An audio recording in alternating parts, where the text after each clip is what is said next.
beautiful afternoon once again, and thanks for joining us on yet another amazing episode of FLIPSIDE on independent television, reaching you live from the city of Bronze. Yes, I love to call it the city where the king is truly king. Now, for starters, FLIPSIDE is one show that seeks to put a flip to issues.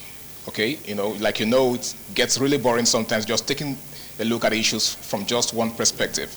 Okay, so the essence of FLIPSIDE is to put a twist to certain topical issues and try to strike a balance. My name is Harry Igboje, and of course it's my pleasure to have you join me on this lovely episode of the show. Now, I'm not alone. I've got an amazing woman with me in the house, and together we're going to be doing justice to today's discourse. She goes by the name of Sandra Otimewo. Did I get your surname right? Yes, you did, Sandra Otimewo. It's nice to be here. Thank you for having me. Thanks for coming. And it's amazing seeing you again. I think this is my second time with you on the program. Yes. Okay. The first time was on New Year's Day, right? New Year's Day. Yeah, correct. So tell me, how's your day been? Oh, great. It's been going nowhere. How's it? All right. Yeah, mine has been good. Quite hectic though. All right, so let's get right to the business of the day. Now we have a very interesting topic before us, and it's something that has to do with PTSD. I know that's quite a common terminology in modern parlance, right? Nowadays you hear people talking about PTSD. Now let's really take our time to examine and dissect this concept. What exactly does PTSD mean? Now, we have a psychologist in the house, so she's going to be, explaining in details what PTSD is all about. Okay, now, Sandra, you are a psychologist, right? And I'm very sure you're familiar with the term PTSD. What does it mean to you? Or what does it mean generally? Generally, PTSD means post-traumatic stress disorder. It's actually a mental disorder that occurs after a traumatic event. When somebody has gone through something painful, something traumatic, then they tend to develop some behaviors that are no longer normal. We call them abnormal behaviors. The way they react to things around them becomes different because of what they have experienced. So that's termed as PTSD, post-traumatic stress disorder. Okay. As big as it sounds, it is a very common thing around us. Yes, it is very common. Even though many go undiagnosed, but it is very common. If you look properly, you see it in your neighborhood. It's as simple as somebody fidgeting when you touch them from behind. There's that startling shock. Yes, there's that startling when you come around them. Okay. Some persons do not want to drive, maybe after involving or seeing a tragic accident. The accident scene. Yes, some persons not wanting to give birth anymore after going through the labor pain. Some persons do not want to have relationship or do not want to interact with people because of what they have experienced. Okay. Some persons don't even want to come out from their house because of fear. Maybe they have been held hostage. Into their shell. Generally, yes. These events make people go into their shell.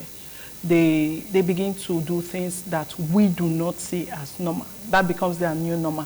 Somebody who is socially vibrant becoming so withdrawn. Okay. And you literally, in fact, you can't even get them to come out of their shell. Some of them go into depression, some get hypertension.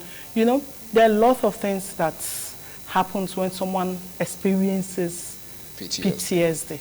Okay. All right. Now, you've just made mention of the diverse events or experiences that could trigger PTSD, right? Now, are there different types or subtypes of PTSD? But just before you answer that question, we shall be going on a short break. Please stay tuned. Ignition Education Center is not just a school, but a 21st century foundational and transformational development center for every child. And that's because it has ICT and Wi-Fi systems, first-class boarding and academic facilities, computer-based teaching and learning, qualified and experienced teachers with well-equipped laboratories, 24-hour medical service, Olympic swimming pool plus Montessori Training Center. Ignition Education Center, an award-winning school in WAEC and NECO, is among top 5 schools in SSC in Nigeria. Admission into Igbonejo Secondary School Basic 7 and 8 GSS 1 and 2 and SS 1 and 2 for the 2025-2026 academic session. Application forms inclusive of school's prospectus and information package for the entrance examination are available on the payment of a non-refundable fee of 20,000 naira cash. Application forms can also be downloaded from the school's website at www.igbonejoeducation.com. Entrance examination date Saturday 22nd March 2025, time 9 a.m. prompt at Igbonejo Education Center, 218 219 Murtala Mohammed Way, Benin City, Edo State. Please note, the best candidate will be offered a full secondary education scholarship from GSS 1 to SS3. Igbonejo Education Center, educating leaders of the 21st century.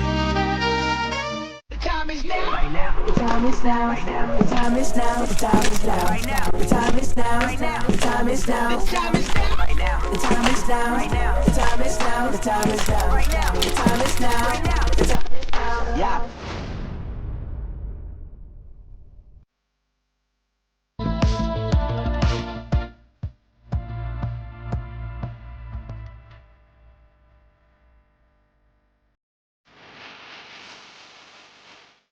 Yes, it's good to have you back. We're talking PTSD today on Flipside, and I've got a psychologist, Sandra Otimewo, right here in the house with me. Now, Sandra, just before we went on that break, I asked a question, with regards to the different types or subtypes of PTSD. Do such exist? Are there different types or subtypes of, PTSD? Yes, we call them subtypes of PTSD, and they are basically categorized into 4. Oh, okay. But I'm going to talk about 6, even though the other 2, they are hardly talked about. Okay. So we have the uncomplicated PTSD. These are the easiest. They are discovered early and they are managed early. Let me quickly chip this in. PTSD starts at most 3 months, 1 month to 3 months after the events. So any PTSD that is treated or managed before it escalates, that is grouped or classified as uncomplicated. Oh, really? Yes, it's not complicated. It's not. It has not really eaten deep into the person. Okay. Then we have the complex ones, people who have been exposed to the traumatic events over and over again, like our veterans. You see. Then we have the disassociative. This group of people who have this kind of PTSD, they tend to see the world as unreal. Unreal? Yes. They sometimes look at themselves like they are looking at themselves from outside. Okay. They do not agree with their real self. Okay, so you're saying that they live in denial of their true personality. They live in denial of almost everything. Because they do not see the world around them as real anymore. They tend to be like, what's going on around me, it's not. Sometimes they even have amnesia, they have memory loss about events, like that. And then we have the childbirth trauma, okay? Then we also have the... Could you explain in details what that is about? I'll talk about that. All right. Childbirth trauma actually has to do with women who put to birth. Okay. Most times it occurs after the loss of their baby during childbirth. Some have stillbirth, some the baby die immediately after birth, some a few weeks after birth. Most of these women tend to react abnormally after the death of their child. The baby, okay. Yes, and many of them are inconsolable. Understandably so, and sometimes it goes to the extreme and becomes PTSD. And some would go as far as not wanting to have a child again. Some go as far as not allowing their spouse to touch them. They begin to blame their spouse. They begin to blame people around them. They begin to blame the medical personnel that handled. In fact, I have I know somebody who did that. I think she was pregnant and there were complications with the pregnancy. She had preeclampsia. For the sake of the layman, what does that mean? She had high blood pressure Okay. during pregnancy, and which is very bad during pregnancy. Okay. So she, at a point, I think the baby's heart stopped beating, but the hospital were not aware. They didn't know. But she was going for a regular checkup. So when the baby was discovered, or when the baby died, they noticed that there was no heartbeat and all of that. And she started to fight the hospital. Like, she comes for antenatal weekly, she takes her drugs regularly. How could they not know that she was having a that challenge? how could they not know that the baby was going to die? But, oh, wow. You understand? It took a whole lot. She went to the medical director, she fought, and she did a whole lot of things. You understand? Okay. So yes, she blamed the hospital, she blamed the nurses, even the hospital that she was referred to that had to manage the birth since the baby was already dead. She blamed them for not actually doing anything to resuscitate the baby. Okay. You understand? So yes, that's one thing. Then there's also secondary trauma. This does not have to do with the person directly. You did not experience this trauma So by it's yourself. not necessarily a personal experience. No. You didn't experience it, you didn't see it. But because you went to console somebody that went through this trauma, some of them begin to develop PTSD. You understand? Maybe from the stories that they've heard, and their body begins to tune to it, like, oh no, so this really happened, and before you know it, they become stressed and they begin to act abnormally. Okay. There's also the delay onset PTSD. The delay onset basically means that instead of the typical 1 to 3 months onset of PTSD, or where you start seeing the signs and symptoms of PTSD, it takes up to 6 months, 1 year, before the person starts reacting to the events that happened. Like children, some of them were raped at tender age, but they do not react until they are adolescents or even adults. You understand? And that's a delay onset. In as much as some react almost immediately, you see some start bedwetting, you see some start becoming very aggressive, and you see some they start acting at some of those events when they are playing with other kids. You understand? But most of them have delayed onset PTSD. Okay. Now, while you were talking in opening, you made mention of the fact that PTSD is quite a common phenomenon, right? And I found that quite interesting because, okay, some persons will tell you that, you know, it's restricted to a certain class of people, right? So who is most at risk of PTSD in the society? The most at risk people are the veterans. Yes, when we say veterans, we are looking at those in the military, those in the army, those people who have seen and experienced combat force firsthand. Yes. From research, about 22% of them develop PTSD. Then the next, due to their experiences? Yes, due to their experiences in the field. They have seen people die, they have nearly lost their life, there have been threats on their life, and there have been a lot of maybe damaging effects on them. Some of them, they have been amputated and, you know, they have lost a limb or something. So most of those people, they develop PTSD. Then the next are the women, the next are the internally displaced people. These people have been displaced maybe because of human caused wars and maybe fire incidents and a lot of things that happen within the society, like that. So those are the next in line. Then the women. The women, many of them, they experience, and they say women are more fragile. So they are fragile emotionally, and it makes them prone to these things. And many of them experience this violence, abuse in their marriages, domestic violence and abuses, assaults and rape and all the time. So yes, they are the third group of people who are more. A moment ago you made mention of the symptoms, you know, of PTSD. Yeah. Can you itemize some of them?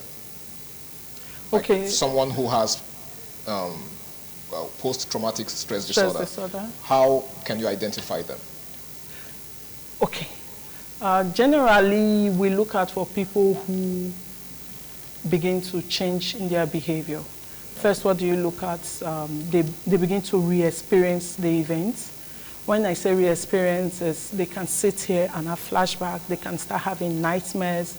You can see the emotions. You can see the physical distress in them. Okay. You see that some of them, they scream in their sleep, and they are sweating profusely, and you know. Okay. Those are some of the symptoms. Some become on the edge. You know, they are extra, what's the word now?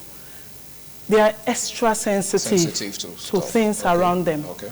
Things that normally should just be ignored. They react and they overreact. There's outbursts of emotions. Okay. They are angry all the time. You understand? Then some of them also, they become depressed. Depressed? Yes. A lot of them become depressed around you, and you notice that they are no longer interested in things that they used to be interested in. Okay. Some of them start doing things that are harmful to themselves.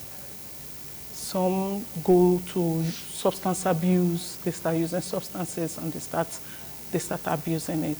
Some start having mood swings and all of that. So yes, they are very common. According to research, about 62% of the population have PTSD.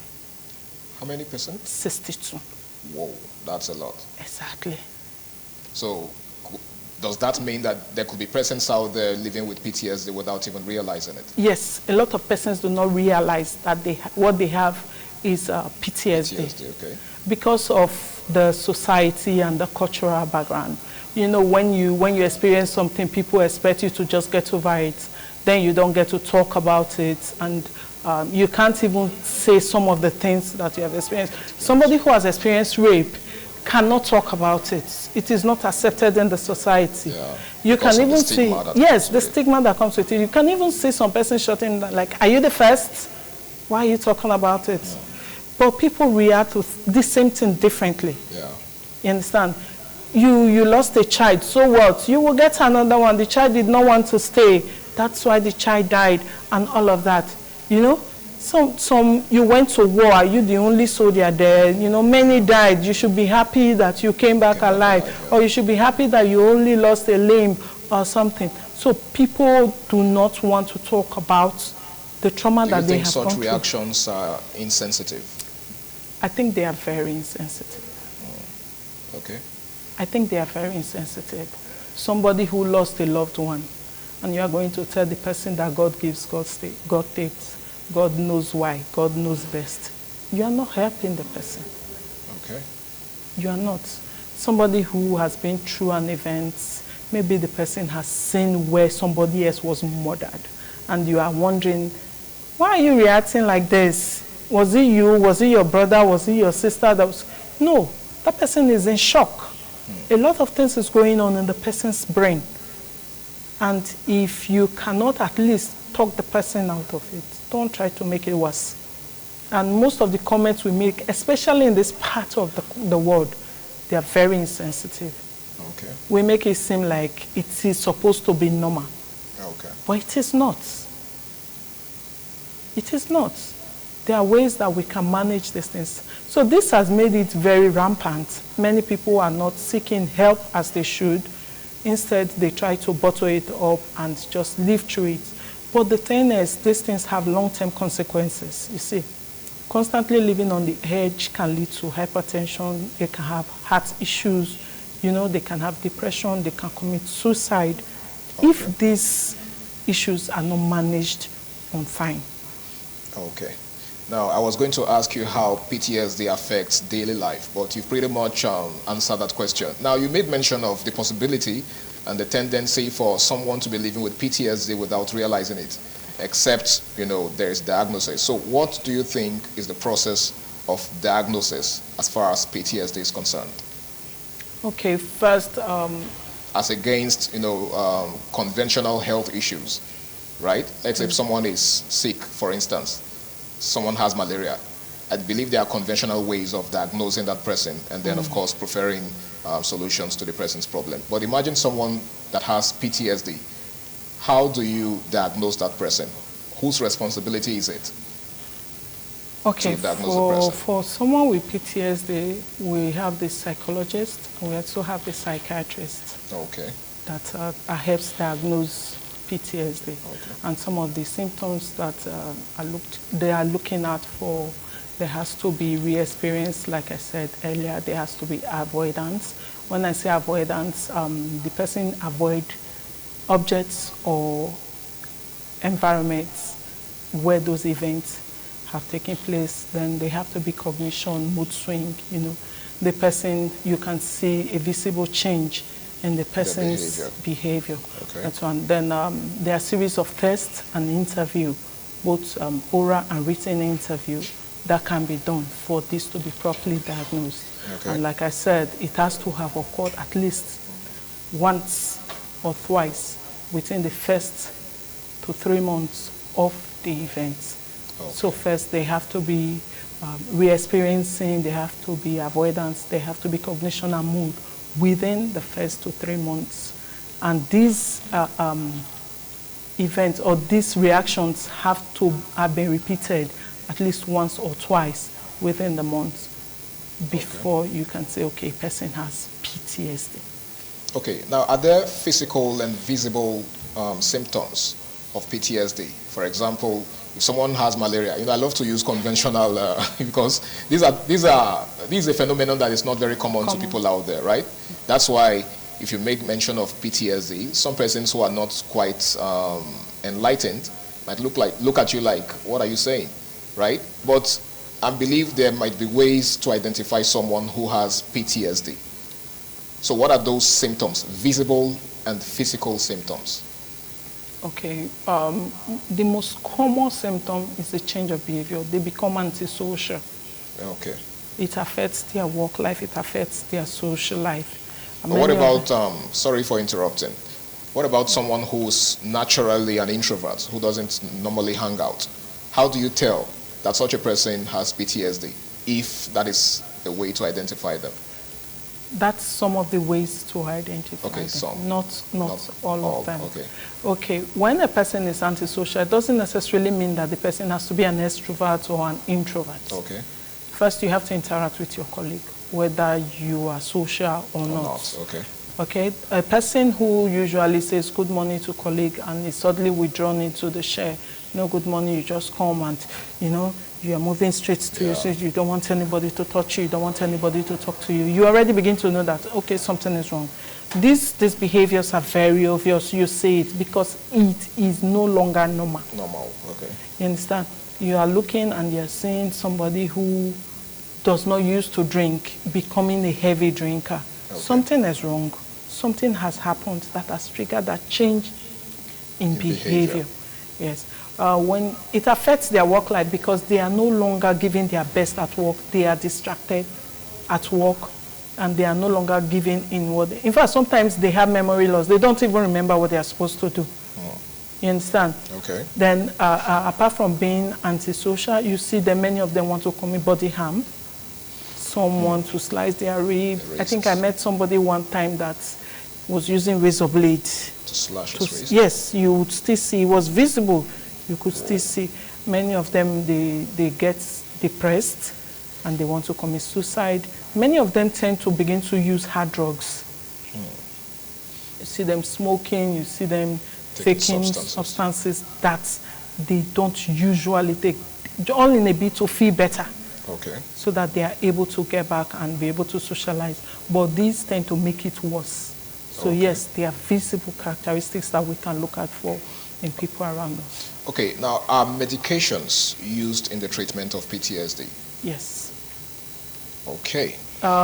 Medications are used when they begin to have depression, when they begin to have anxiety disorder, because PTSD goes with a lot of other disorders. Okay. So you need to keep them you need to give them medications so that they are no longer anxious. You need to help them with their depression, so you give them some drugs to help them feel better. Some begin to have insomnia, so you need to help them to sleep. They need to relax more. They need to sleep. Some are unable to eat. They need something to help them. So yes, sometimes you can use medications alongside with other psychotherapies. But sometimes you do not need medications, like I said. Okay. You just depending on how complex. On how severe Okay. their cases are. But many times, if it is uncomplicated, it's easy to just manage with psychotherapy and they are back to normal. Okay, is there a cure for... Almost back to normal. Almost, okay, so it's not possible to be completely back to normal. PTSD does not have a treatment per se. Okay.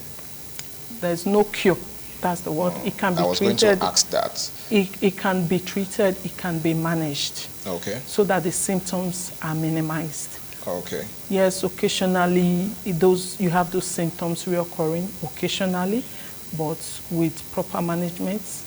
What are those things that could trigger the symptoms? Well, objects from events.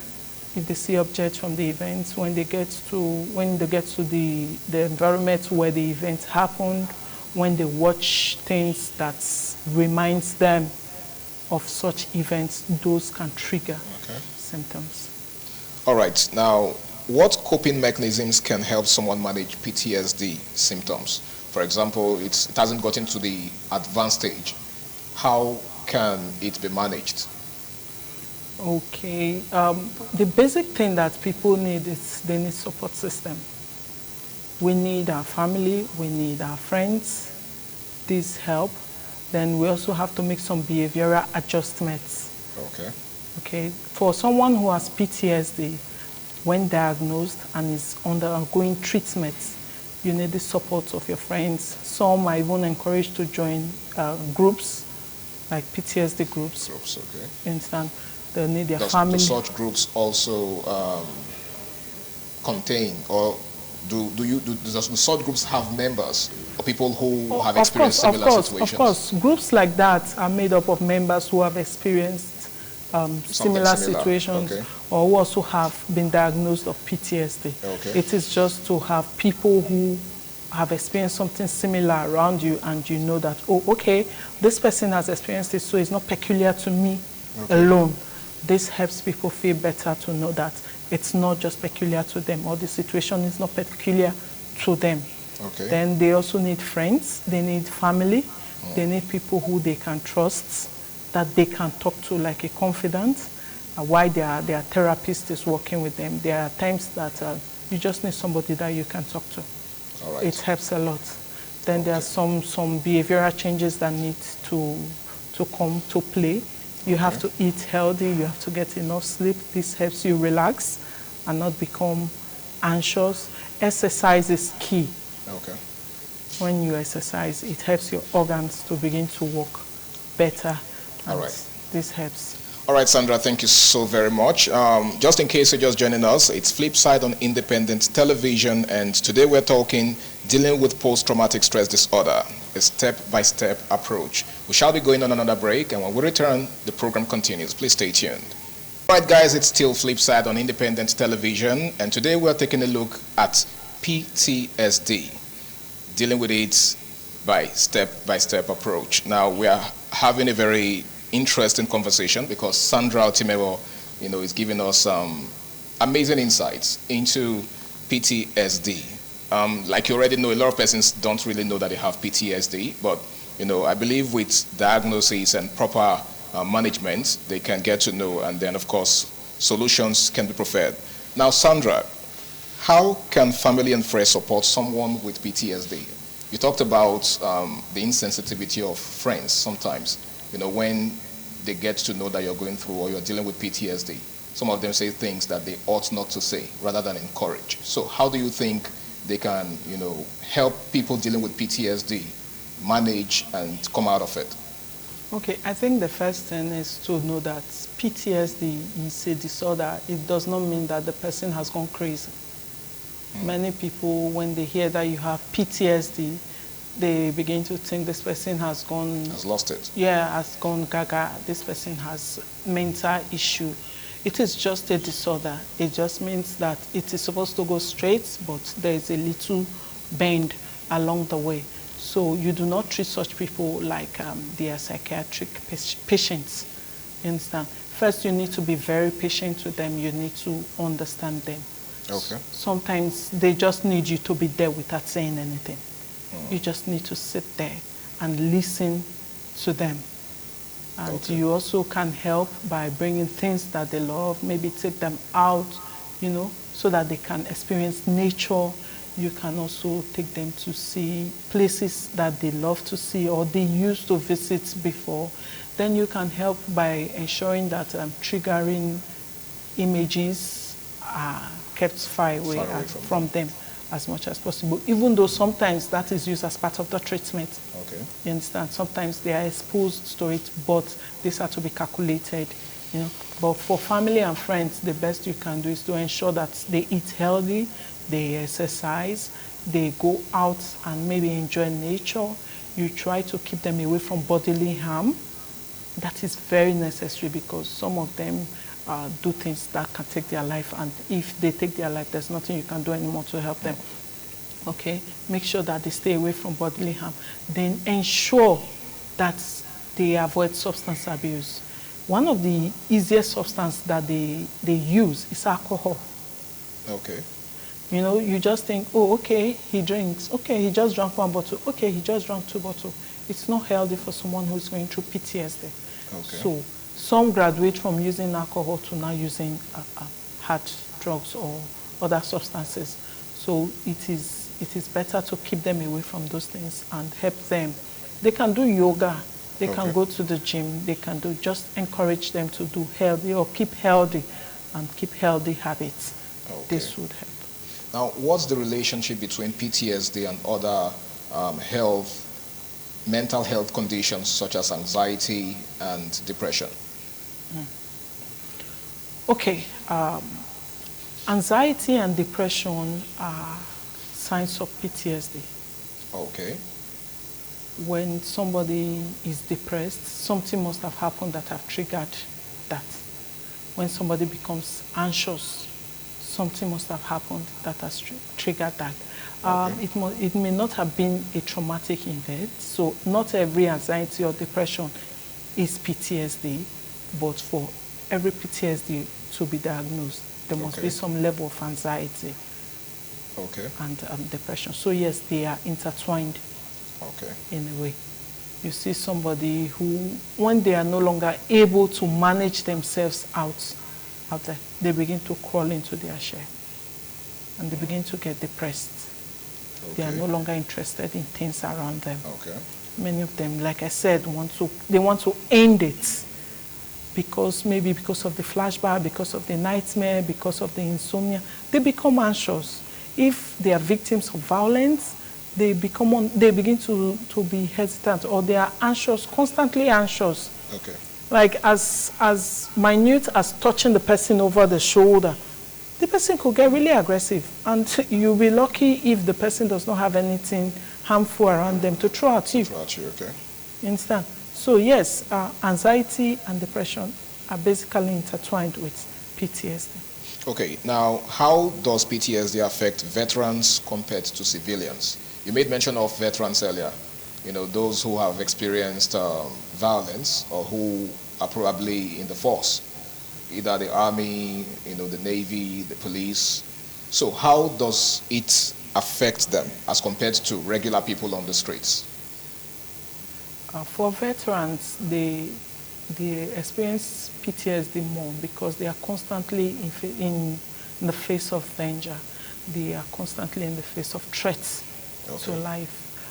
From research, the veterans that went to war in Syria alone, and I think Niger, they have the highest population of PTSD.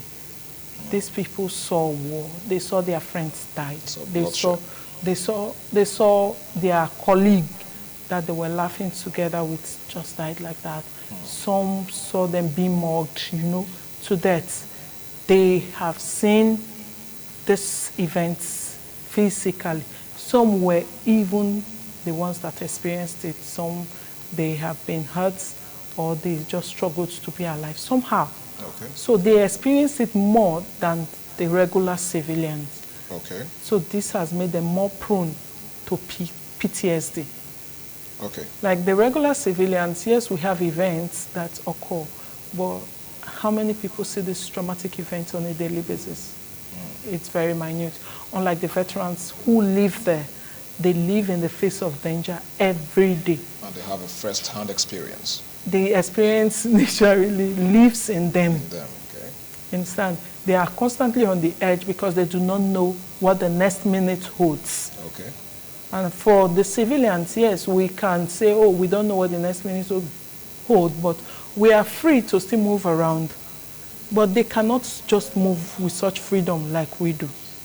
Okay. Because the enemy is there, they are seeing the enemy. And, you know, this has increased the possibility of them having PTSD compared to the civilians. Now, what should someone do in the moment of PTSD trigger or flashback?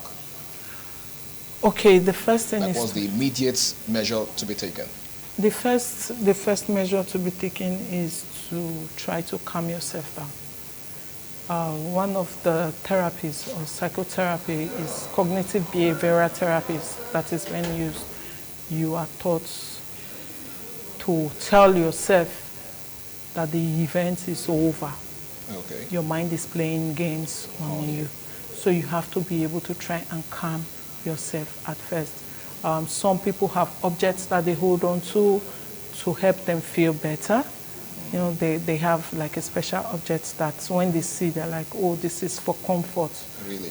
Yes. Are such objects chosen by them, or they are given to them by No, therapists? no, they are chosen by them. Okay. They are chosen by them, object that they love, or the object that they attach safety to. Okay. You understand? Some persons have that. But the major thing you have to do is to be able to calm yourself. You have to be able to tell yourself that I'm fine now. Okay. The event is over. And if you have people, someone you can talk to, that helps a lot. So Okay. after the first major crisis, you can call somebody or you call your therapist and explain that you just had a trigger again. So to be able Now, to- what are the long-term consequences of untreated PTSD? I'm sure they are. I'm sure they do exist. Yes, I have talked about it too. You have? Okay. Yes, constant anxiety leads to heart issues.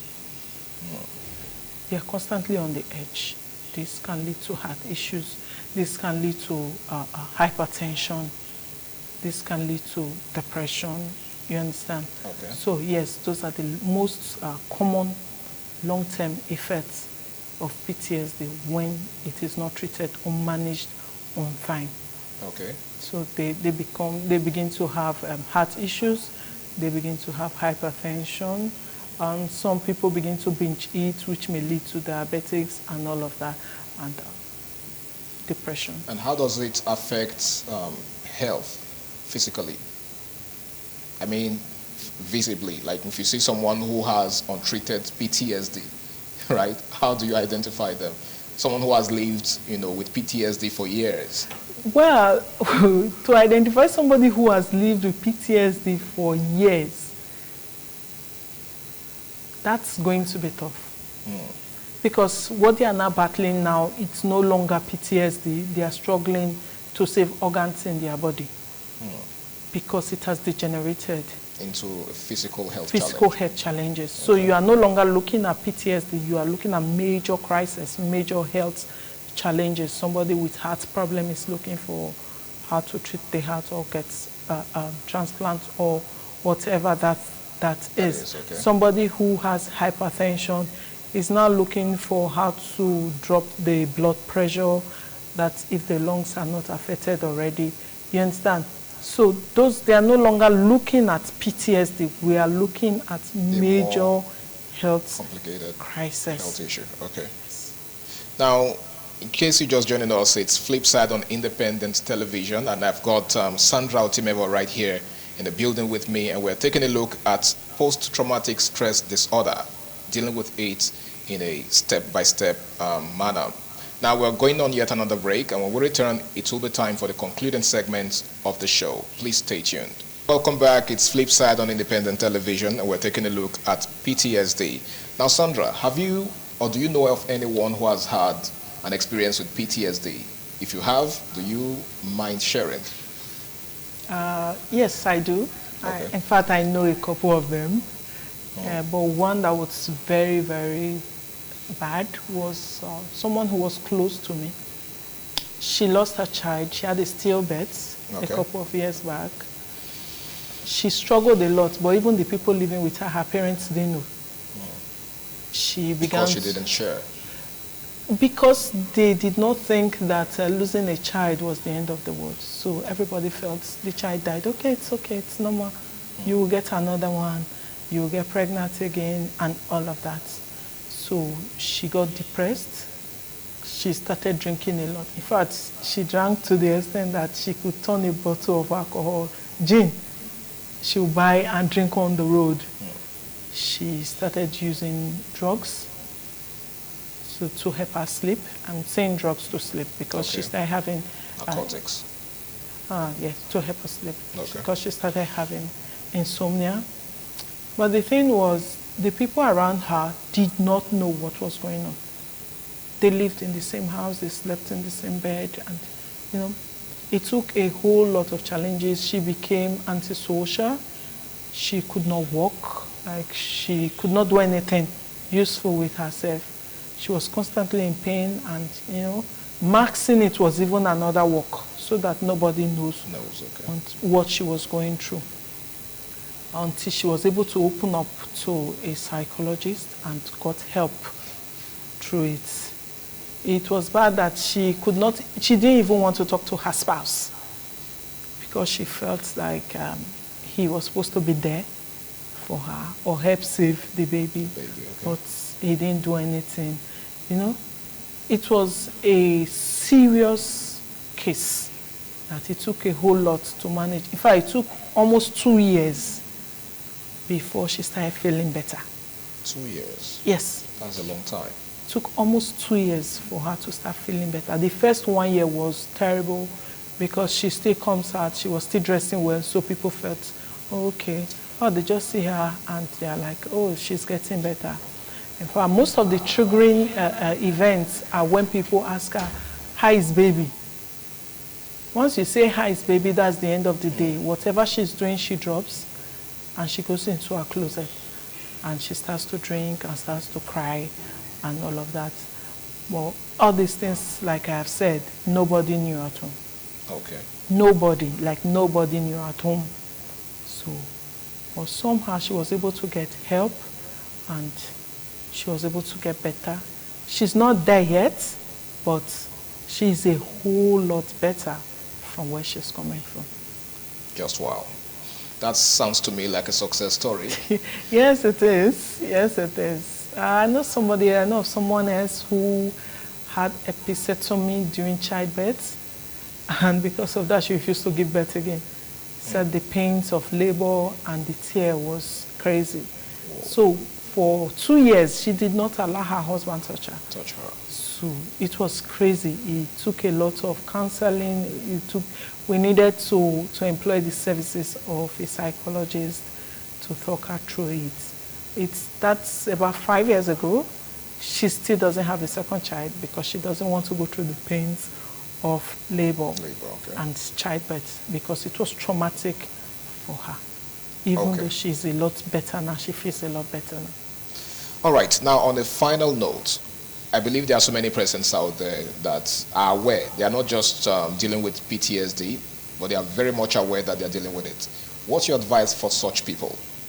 What do you think they should do, to manage the situation? The best solution or the best way to manage PTSD is to get help.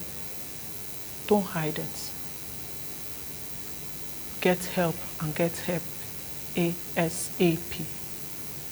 Because while you think you are hiding or you think you can get through it on your own, it begins to degenerate. It begins to move from more complicated to complex, and it becomes worse to manage. Okay. But the earlier you get help, the earlier the symptoms are, these symptoms are managed and minimized, and the earlier you get back on your feet and get back to your life, you begin to try to live as normal as possible. Okay. But the more you try to hide it, you try to resort to other measures to feel better, the worse it becomes. So it is better to get help. You don't necessarily have to tell your family immediately, but look for, these days we have a lot of psychologists around us. There are a lot of, I know that many people believe that when you go to a psychiatrist, it means that you have a mental problem. Challenge, okay. So, but get help. Okay. Some persons like to go to their pastors and ask for counseling, and in as much as that help, but get proper help. Professional help. Professional help. Meet the people who can really help you. Okay. Because your pastor cannot really help you. Okay. With pastor can PTSD. only provide spiritual help. Well, spiritual help to an extent. Okay. So even that is relative. Yes, to Okay. an extent. Your pastor cannot stop you from having nightmare. Your pastor cannot stop you from getting agitated. Some persons believe that prayer could help with that. That's a topic I would not like to go into. All right, thank you so much, Sandra. I really do wish we had more time, but I've had so much fun having this conversation with you.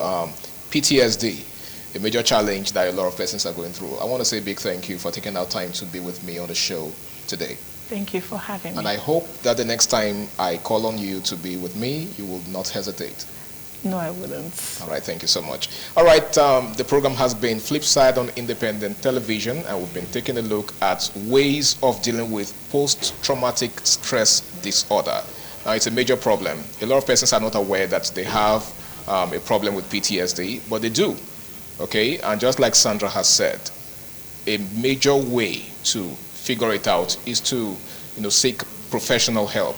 It's not something that you can figure out on your own, right? And knowing that you have the problem is one thing. Finding a solution to it is another thing entirely. So please find professional help, and I promise you, you're going to be happy that you did. My name is Harry Aigbo J, and until I come your way again, same time, same station next week, this is me saying, ensure you stay out of trouble and enjoy the rest of your day. Bye for now.